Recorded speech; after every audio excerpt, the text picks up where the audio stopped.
My story about the Little Monsters at Christmas, chapter 108.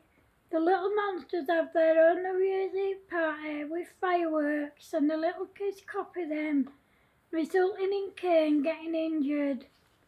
Now that Christmas was over with, the big kids started organising their own New Year's Eve party. They know that if they ask their parents if they can have one, they'll say no, so they don't bother asking. They arranged the party to start at about 6 p.m.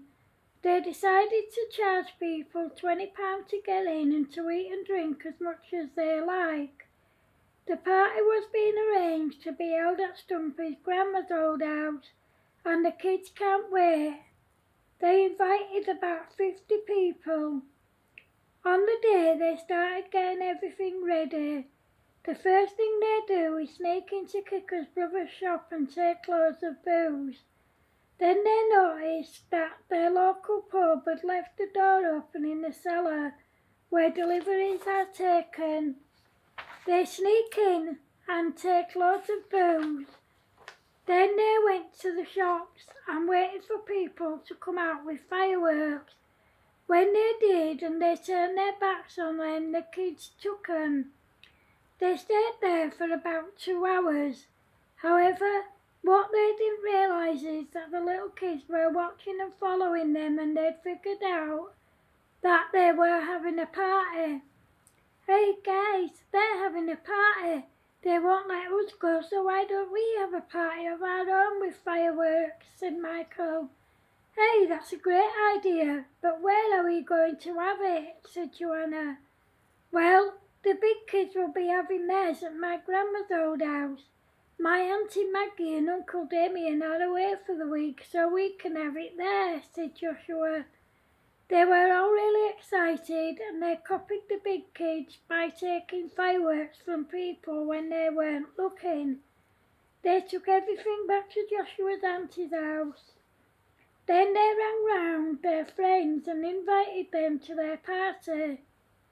On the day they made the food using tomato sauce, brown sauce, tomato puree, chilli sauce and rosemary for the sandwiches. Then they noticed that Joshua's auntie and uncle had loads of alcohol, but they thought it was just pop, so they put it out for their guests.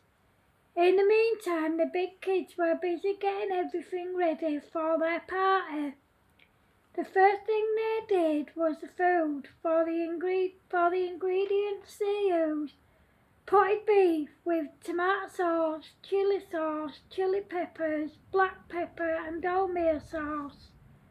For the punch they used 10 big bottles of different kinds of whiskey, 10 big bottles of vodka, 10 bottles of Baileys, 10 crates of lager, 10 big bottles of pink gin, 10 big bottles of wine and 10 big bottles of cider. Then the guests started to arrive and the party got going. The little kids' party had already started and everyone was having a ball.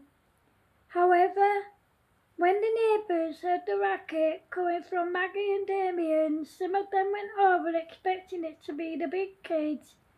However, when they knocked on the door and Joshua answered, they were shocked. One of them said, "Oh my God, Joshua, what are you doing here? Where are your parents?" "We're having a party with fireworks," answered Joshua. One of the neighbours barged past Joshua and into the back garden. As he did so, Kane grabbed a firework and lit it. Then he grabbed it and it went off, blowing him in the air, knocking him unconscious and burning him. One of the neighbours called an ambulance and another went and got Kane's parents. Kane was rushed to hospital with his parents by his side. However, the big kids were unaware of what was going on and they were having a ball. "Joshua, what made you kids do this, sweetheart?" asked Joshua's mummy. "The big kids were having a party and we knew that they wouldn't let us go, so we had one too," answered Joshua in between tears. Wah, wah, wah. Joshua, where are the big kids having their party? Asked Joshua's daddy. At Grandma's old house, answered Joshua. Joshua's parents rushed over to his grandma's old house, but as they were arriving, Kicker saw them and said, "Oh no, Stumpy, your parents are coming." The music was turned off, someone grabbed the food and the punch, and then everyone hid in the cellar. When Stumpy's parents arrived, there was no sign of a party, and the house was empty. They went away, and Kicker, who had been hiding upstairs and watching them, told everyone that the coast was clear, and they all came out of hiding and went back to partying. Everyone continued partying, and then at midnight the gang lit the fireworks. The party ended at 3:30 a.m. and all the guests went home and the kids went to bed. Later that morning when they got up, they cleaned up the house and had some... Later that morning when they got up, they cleaned up the house, had some breakfast, and then they went to Stumpy's house. When they got there, Stumpy's dad said to them, "Did you lot have a party last night?" "Does it matter if we did, Dad? It's none of your business," answered Stumpy. "Oh, really? Well, because of you lot, Kane's in hospital. The little kids copied you by having a party with fireworks of their own. Kane lit one and he grabbed it. As he did so, it exploded, sending him flying, knocking him unconscious and giving him third-degree burns on his arm, hand and slight burns on his face," said Stumpy's daddy.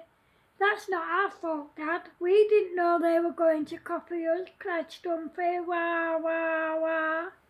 "It's no use crying, son. You shouldn't have had a party in the first place. You kids have been told over and over again not to have parties and not to play with fireworks. But you never listen, do you? And you never learn either, do you? Well, let tonight be a lesson to you. You're grounded, Bobby, until I tell you otherwise. Now, go to your room and don't even think about leaving this house. The rest of you, I'm taking you home, and then I'll take you to the hospital, Kicker." When they got to the hospital, Kane was awake, but he was very poorly. He was kept in hospital for 5 days and then he went home. All the other kids were grounded and banned from seeing each other until further notice. This time, for once, they did as they were told. In time, Kane's injuries healed, and thankfully he made a full recovery. It's fair to say he'd learnt his lesson and he never ever went near fireworks again. End of chapter 108. Let that be a lesson to you kids. Never ever ever ever play with fireworks or fire or anything like that that is dangerous, because you will get hurt. Always remember this, never ever play with fireworks or fire or anything dangerous, because like I just said, you will end up getting hurt. And if it's not you, it'll be someone else. So please, take my advice and don't mess with fireworks or fire or anything dangerous. Thanks for watching, guys. Remember, if you're watching on YouTube, please feel free to like, share, comment and subscribe. If you're watching on Facebook, please feel free to like, share, comment and to go to my YouTube channel and subscribe. Thanks for watching, guys. Take care. Love yous. Bye.